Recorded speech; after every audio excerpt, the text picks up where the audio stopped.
going to take a look back at how the powers that be have handled life-saving medical treatments in the past to make a determination or get insight on what could be happening. Although this video is going to be about a documentary regarding a groundbreaking cancer therapy, it's not about cancer. We have to stop looking at life through the lenses of the powers that be that like to control us with fear, misinformation, and manipulation. This is not about cancer. It's about the way that the powers that be handle themselves and how they want to keep control. I have a lot to say. So the documentary highlights a Dr. Burzynski. I'm going to put his name up here just in case I'm pronouncing it incorrectly.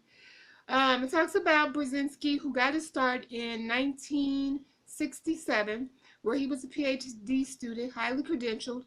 And during working on that PhD, he found that people with cancer were lacking a peptide that was present in healthy patients. He used that information to synthesize a peptide, did research, did all the work, and found a way to treat and cure people that were terminally ill from cancer. And that's me. That's supposedly me. I was told by the doctors that there was no hope. If you do chemo, you're dead. If you don't do chemo, you're dead. You're dead. Go home. Contact hospice. There's really no help for you. And so these people, he treated and cured. And the abuse that he suffered for doing this started in 1983 all the way until 1999.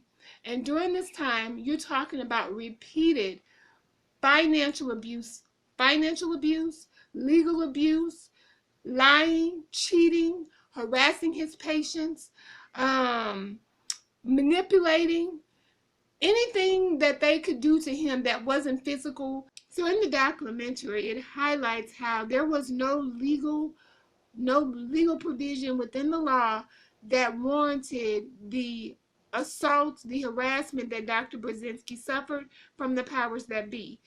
Prior to him rolling out or going public with his treatment, he consulted his attorneys, and at that time, they deduced that there was no law that prevented him from treating terminally ill people with this drug that he had come up with. But that did not stop the powers that be from using, I believe the documentary said, at least $60 million to repeatedly, unsuccessfully take Dr. Burzynski to court to indict him, to remove his medical license, to imprison him for curing people. 1986, how he revealed that he was initially, during like his PhD times, was funded by the National Cancer Institute, the Race for the Cure people.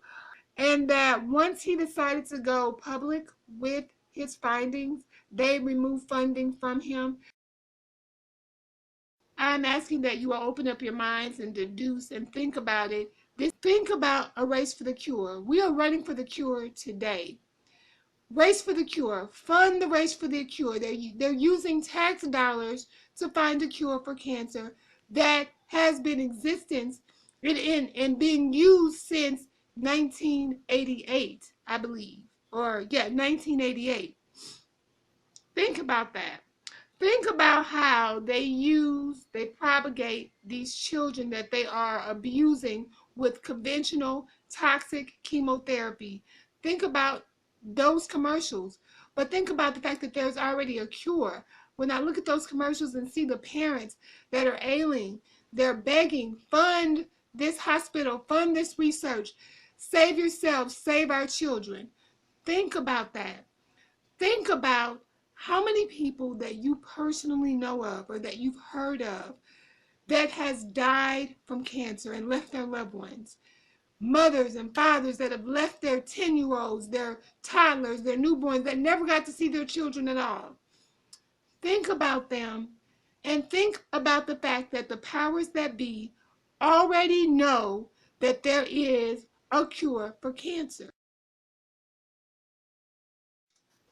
So the first court case of many that they highlight is the one, I guess it was a pivotal case in 1996, where this military man, this father, is talking about the abuse, child abuse, basically, that he had to suggest his child to through conventional, psychotic, sociopathic systems that force chemo or radiation or surgery on people to treat cancer, which by that time there was already a known cure. And during his testimony, he talks about how the conventional treatment was so toxic to their child that the baby was in Pampers at this time. I believe the child was 7. That when they changed her Pampers, they had to wear gloves because her urine would burn her and burn their hands. They had told this father that there was no hope for the baby. The brain cancer was terminal. She was dead. Go home. They went ahead with Dr. Brzezinski's therapy, and in 9 weeks, the baby was cured of cancer. So during the medical examination, it was determined that her cause of death was her brain had been fried from the radiation or from the chemotherapy. But the medical examiner determined that she did not have a cancer tumor in her body. I'm being kind of dry about it, but it is mind-blowing. So it started in 1984, where they began to harass the patients and contact various patients and try to encourage or manipulate patients to say something bad or write a complaint, file a complaint against Dr. Brzezinski. So this is where I say that it's sociopathic, it's psychotic. It's like they don't care and they don't visualize the fact that these are human beings that are afraid, that are desperate, that want to live. They don't care anything about their suffering, about how harsh and how toxic and how painful the chemotherapy is. They didn't think about any of that. These people that he treated all know and have been blessed by and experienced the non-toxic, non-painful therapy that he came up with, and they're being healed of cancer. And these crazy people contact them and say, we want you to file a complaint against Dr. Brzezinski. That alone lets you know that there's a lot of demented things going on concerning the powers that be. Another court case that was mentioned in the documentary was a court case in 1993. And this, I believe, was maybe the first time they took him to court to revoke his medical license. And this was the Medical Board of Texas. And during this case, one of the doctors of the National Cancer Institution testified on his behalf and testified about how miraculous and how they had cases and medical records showing that people that had no hope were being cured of cancer. They also, during this time, heard the testimony of a mom. And to look at the video, my eyes watered to hear this mom talk about her 4-year-old baby and how she was worried about him and everything else, but her biggest fear was that they would force Dr. Brzezinski to stop making this treatment available. After that court case, there's a lot that went on, but they were not able to forfeit his license, but they continued on. Regardless of professionals talking about it worked, medical documentation talking about it worked, the heartfelt cries of parents talking about it worked, they continued their assault upon this man because he had found a cure for cancer. Remember, I mentioned that there is this arrogance amongst the conventional medical system and the protocols that if we can't help you, you can't be helped. So that's why they allowed Dr. Brzezinski to exist, because they threw him the patients or allowed him to see patients that they deemed were untreatable. But once people start from all over the United States began to come to Texas to be treated by him. So what I didn't mention was that he could treat people as long as he stayed in the state of Texas, and as long as he did not send his drug over across state lines. So people began to flock to him. Terminally ill people, people that weren't terminally ill, everybody wanted to get his treatment because it wasn't toxic and damaging like the radiation, the chemo, or the surgery. And when that happened, that's when they started to contact the patients. And in 1996 is when they contacted him directly and said they don't care about the cure. They said that they wanted him to stop the research and to stop treating patients. Another aspect that I'm very much so aware of, once the powers that be have a pharmaceutical drug that they have deemed appropriate for treating an illness, and it's just treating, it's not curing, they will not allow any other entity to usurp that money, that cash flow that is coming in. So they're saying that Dr. Brzezinski's cure for stage 4 cancer. But you better believe it. If it can cure stage 4 cancer, it can cure stage 1 cancer. They don't care about stage 1 through 3. Let's just say that those people still have life in them. They can still be used for this harsh, toxic, conventional treatment so that we can do the research and we can use them as test dummies. That was me. They set aside Dr. Brzezinski's therapy for terminally ill patients because in their arrogant minds, there was no help for them anyway. If conventional medicine can't do it, then nobody can do it. But once they found out that Dr. Brzezinski was curing the patients that they could not touch, they had no help for, go home and die, they began to attack him. Another insight into the psychotic tendencies and narcissistic personality of conventional medicine system and the people that are on board with it and that benefit from it and that have these agendas. The state's attorney, when Dr. Brzezinski was on the stand, says to Dr. Brzezinski, now they know that this man has not harmed a soul. They know that he has cured hundreds of people. And the state's attorney says, you're going to continue doing what you're doing until someone stops you.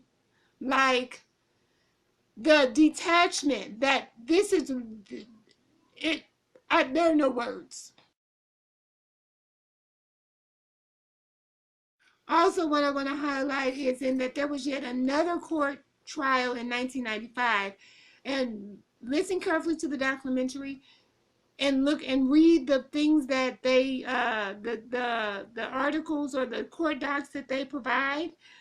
They took him to court again, and they stated they were not hiding it at this time, that we are not questioning whether Dr. Brzezinski's therapy is effective. They took him to court, spent taxpayers' dollars, harassing a man that is saving lives, keeping family together, ending suffering, back to court, and it wasn't based on, and they said that whether or not the therapy was effective or not.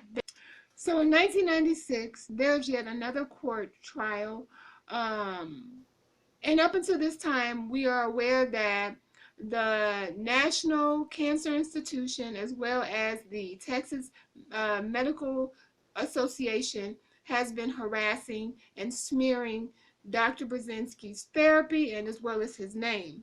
And so we find out during this proceeding that it's actually the FDA has gotten involved. And they got involved because he is now becoming renowned. People are flying from all over the United States to be treated and to be have their cancer remedied by his untoxic therapy. And I'm just going to say, and I'll say before later conversation, it never reached my community. I never knew about Dr. Brzezinski. I was never given the option to to utilize him. And back then, anyway, I'll talk about that later. But so the FDA is involved because his the cancer cure is gaining wings. And so this is in writing now. Check it out in the documentary. They say that according to their protocol, not just for Dr. Burzynski, but for COVID and any other person, naturopath, Dr. Sebi, Patrick Dell, anybody that wants to come against the system that is currently in place. They say that, and there's been a whole bunch of Dr. Ottawa, there's been a whole bunch of Gerson therapy, a whole bunch of people that have found cures for various disease. But anyway, it says that it is their practice to deal harshly with anyone operating outside of a large institution, that they instruct the entities and their affiliates and powers to be to hinder them being successful. And this is a hypothetical question, and why do you think that is? This is in legal court documents. At 21 minutes into the documentary, the FDA writes to a judge, and it encourages the judge to stop Dr. Burzynski. And if the judge does not, they will resort to other methods that are less effective. And they use different terminology, but it was harassment, slander, and even jail if the judge does not get on board and stop Dr. Burzynski. Eventually, after several years of intimidation, harassment, legal abuse, they brought charges against Dr. Burzynski, 75 counts of fraud and violation of federal law. They created things to prosecute him for, but it was not successful because it was unfounded. But during this proceeding, there is no way that someone that is sound of mind, that has a heart in their body, that any compassion for humanity, would sit through those proceedings and hear each individual, several patients talk about their experience, about their suffering, about the suffering of their children, the suffering of their husband, about losing a loved one, and how the doctor's therapy had saved them, and how they recovered, and how conventional medicine had literally left them to die. There is no way that someone that was sane and of sound mind would sit there through that and continue on to do what they continue to do and try to stop this cure for cancer. So during watching this documentary, you're going to quickly see the multi-layered attack and assault upon Dr. Burzynski's character and his person. He was being attacked by institutions, by the government at this time, and then they also rolled out this plan, and this is where the theft and the fraud occurred. So remember, not pertaining to Dr. Burzynski, but just in general, before this ever started, it is the protocol of the FDA not to allow individual people to come out with these cures for disease, that they want institutions to do it. So Dr. Burzynski, just trying to help and just wanting to trying to go with the system, had started relationships with institutions all over the world. But during their campaign to shut him down, the United States government, the powers that be, sent letters out to each one of his affiliates or business associates, saying that he was being indicted by the United States government. So a lot of institutions did not want to deal with him because his integrity was in question. Even though they took him to trial for nothing and they indicted him for nothing. So he could not then do the thing that they said that they wanted and deal with the company while keeping the rights to his discovery and also make that drug available for people all over the United States. So during this time that they come out with this press conference, and during this press conference, the powers that be say that they are going to stop this practice of hindering individuals that come out with revolutionary treatments for these diseases. They're going to fast track these remedies, and they're going to support the drugs and the practices that are found that help the American people. Well, during this same time, ironically, in spite of all of the slander that was done to Dr. Brzezinski, one company had agreed to partner with him to come out with the drug, okay? Somehow, the powers that be, I believe, got a hold of them, and they dropped out. They separated, and they wrote some bogus letter. And then this same company partnered with the institute, the power that be, that did the press conference talking about they're going to work for the American people, as well as they enticed one of his major research partners. He's the main person, one of his subordinates, to get on board. And he had patented everything, but they took one thing that he couldn't patent and tried to come up with their own drug. This is real. This is what I'm going to bring this particular video to a close regarding the documentary and the information that was eye-opening for me. But they tried many things to intimidate, steal, manipulate this situation regarding this cure for cancer.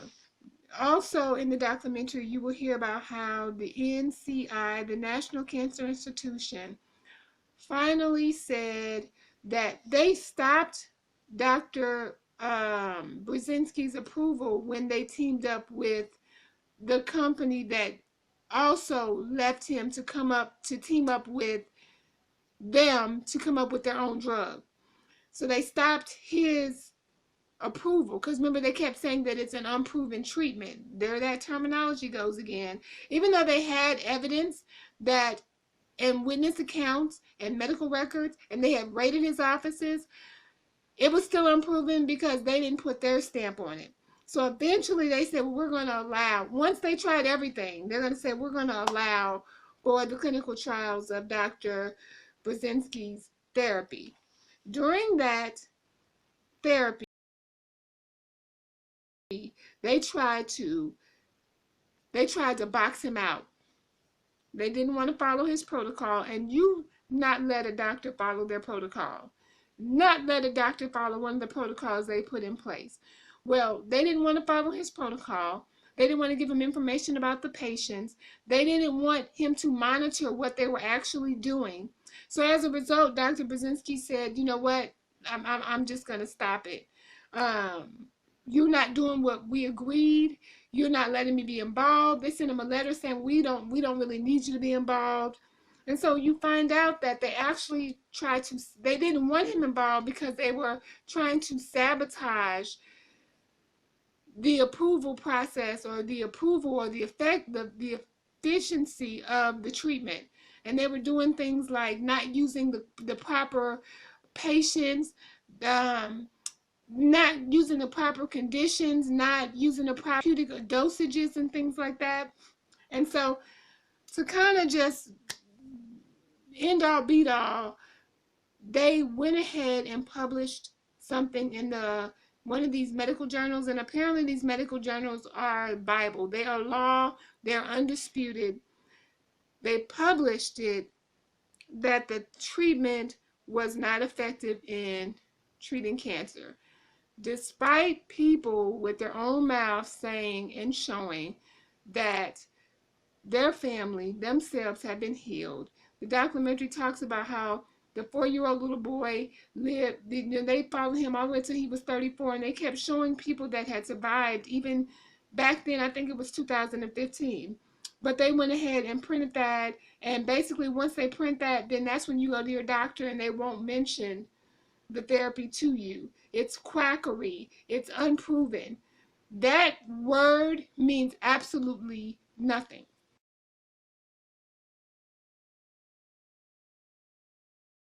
So as I stated in the beginning, I hope you stay with me. I hope you kept an open mind. This is not a video about cancer. This is not video about cancer treatment. This is a look into an ability to deduce what the powers that be are capable of, what they've done in the past, and what they're doing today.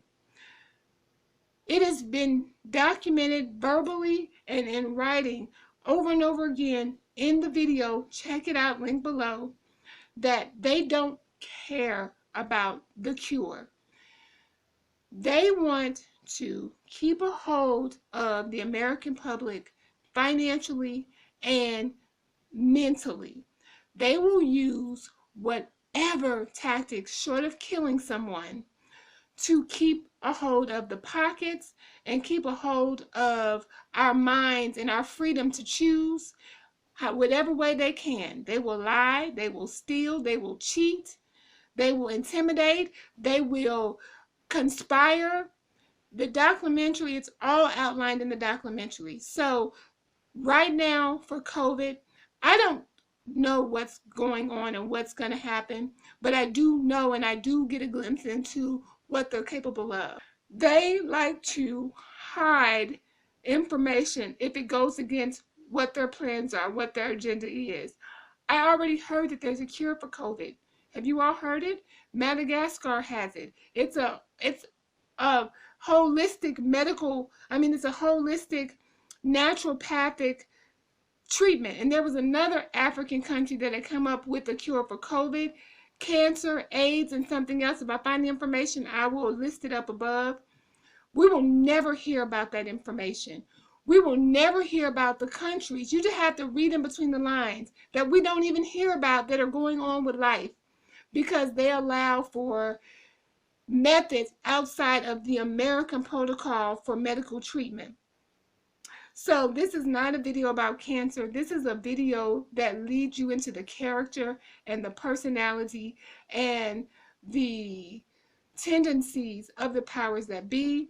We have to come together as a community to protect ourselves. All of us have to come together. You better believe that they have not spent trillions of dollars shutting down the United States economy to allow for you or me to say whenever they come out with this vaccine at the end of this year or beginning of next year that we don't want to do the vaccine. You better believe that they're not going to allow that. I've already talked about in other videos that they have the infrastructure in place to force us with the National Act to Vaccinate, creating deterrence by not allowing us to keep a job or go to school or be in with the population. They're conditioning us for something. I don't know what it is, but you better believe it. I can see right now the way that they're operating in fear with these masks and things like this and trumping up the deaths, and people aren't even using their brains to realize that more people have been infected than 10 times more people have been affected than have died. They are so afraid of the deaths. They are rolling out something. They're using the media to do it. And you better believe that the majority of the population has bought into this agenda. And if the majority of the population runs out to get that COVID vaccine whenever they roll it out, people like myself are not going to be able to say, no, I don't want that. That's not something I want to do. Until next time, thanks for watching.